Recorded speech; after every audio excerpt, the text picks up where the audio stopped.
আরে ঋতু ভাবি, ভাইয়াকে তো আজ অফিস থেকে আসার সময় একটা মেয়ের সাথে রিক্সাতে দেখলাম। আপনি কি স্বামীর প্রতি কোনো খোঁজখবর রাখেন না, নাকি আপনাদের মধ্যে ঝামেলা হচ্ছে?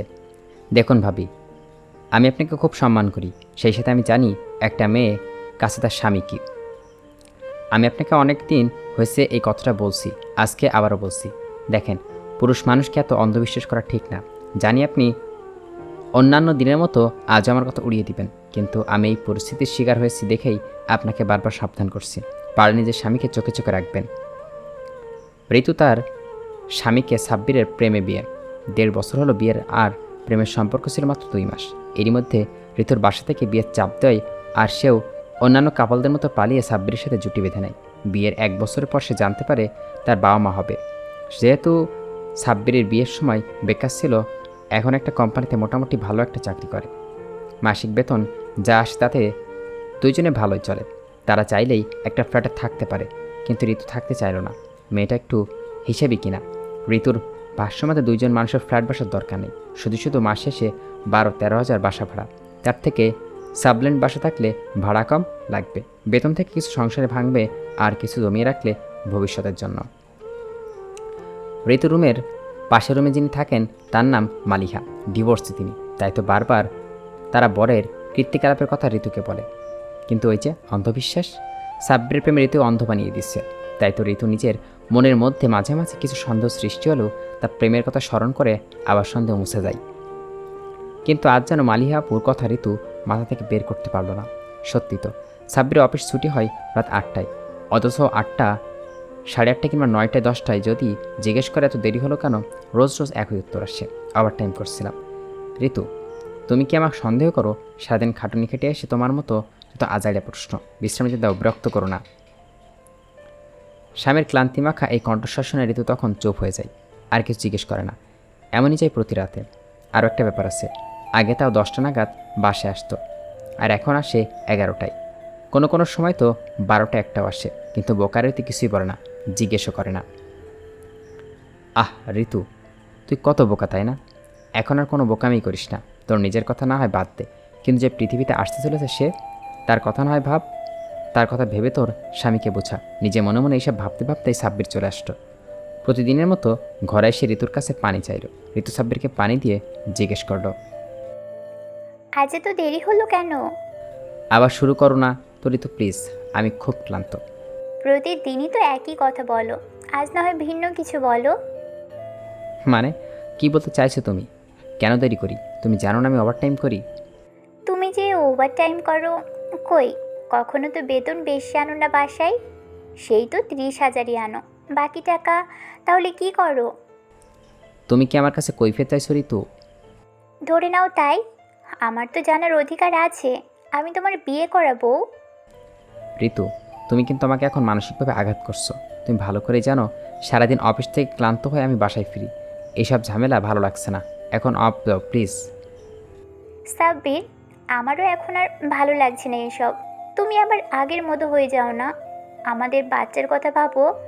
তুমি, আমি আর আমাদের বাচ্চা, কত সুন্দর দিন কাটছিল বলো। কত সুন্দর দিন কাটবে বলো তো।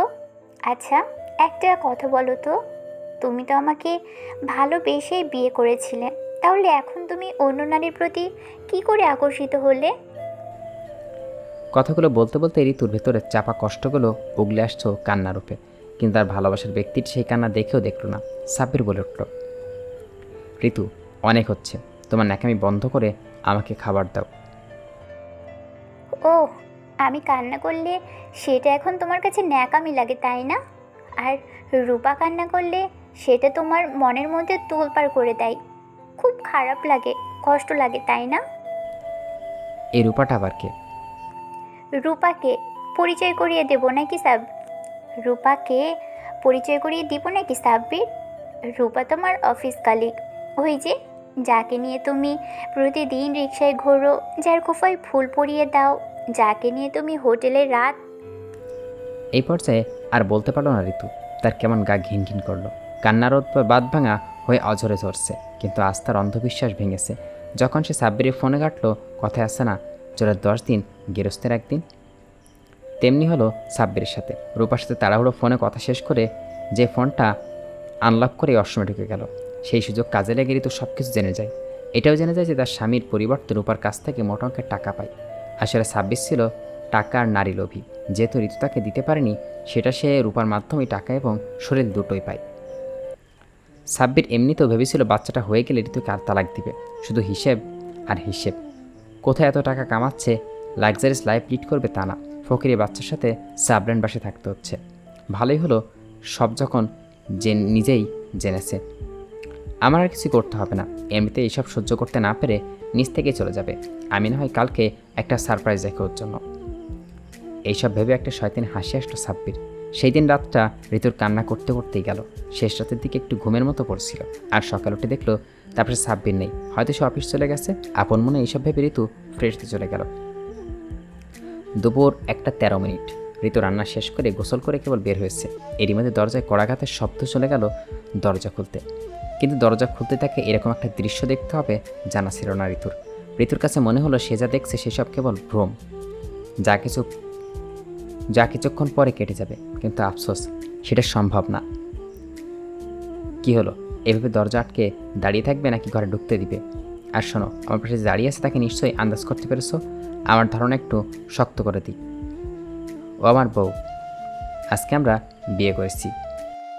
কি ব্যাপার সাবু, তোমার বউ তো আমাকে একটু বরণ করেও তো ঘরে তুলতে পারতো। তো আগে কেন তোমার বউকে বললে যে তুমি আমাকে নিয়ে আসছো? রূপা কি বলছে না বলছে সেসব কিছুই ঋতুর কানে যাচ্ছে না। তার কানে বারবার একই কথা বাজছে। ও আমার বউ, এটা কিভাবে হতে পারে? তাহলে কি এতদিন ঋতু শুধুই তার স্বামীকে অন্ধবিশ্বাস করে এসছে? তার প্রথম দেখলো যে ভালোবাসা ছিল সেগুলো সবই মিথ্যে, ফিকে, কিছুই না। এরকম একটা জঘন্য মানুষের জন্য সে তার বাবা মায়ের মতো কতটা আঘাত দিল, এইসব ভেবেই ঋতু অনুশোচনায় পড়ে। এদিকে সাব্বির রূপাকে বলছে, কিছু তো দেখছি না, দেখতে হলো না। ভাবলাম তোমাকে বিয়ে করে আনলে ও নিজে থেকেই চলে যাবে, কিন্তু ও তো কোনো প্রতিক্রিয়া করছে না। এখন কি করব? কি আর করবে? যদি নিজে যেতে না চায় তাহলে বের করে দিবে। না না, বের করে দিলে লোক আমাকে খারাপ ভাববে। বের করা যাবে না, অন্য উপায় বলো। তাহলে তো একটা উপায় আছে, একদম চিরতরে শেষ করে দাও। রূপার কথা শুনে আটকে উঠল সাব্বির। কি বলো? পাগল হয়েছে তুমি? ওর পেটে আমার সন্তান। ওর কথা না হয় বাদ দিলাম, কিন্তু আমার সন্তান?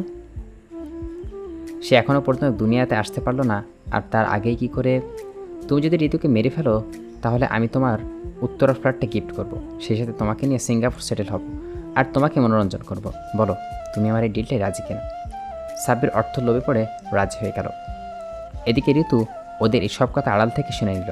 এইসব শুনে সে আর এক মুহূর্ত দেরি করল না, পালিয়ে গেল সেখান থেকে। আর তাকে নিজের জন্য না হলেও তার বাচ্চার জন্য বাঁচতে হবে। তার সন্তান কেন দুনিয়াতে আসার আগেই বিদায় নিবে? সে না হয় একটা ভুল করছে, শাস্তি পেতে হলে একা পাবে। তার সন্তানের কী দোষ? সে এখন হাড়ে হাড়ে টের পাচ্ছে, বিশ্বাস ভালো, তবে অন্ধবিশ্বাস নয়। অন্ধবিশ্বাস জোর ধরে আস্থার সব কিছু ছেড়ে চলে যেতে হচ্ছে এক অচেনা গন্তব্যস্থলে।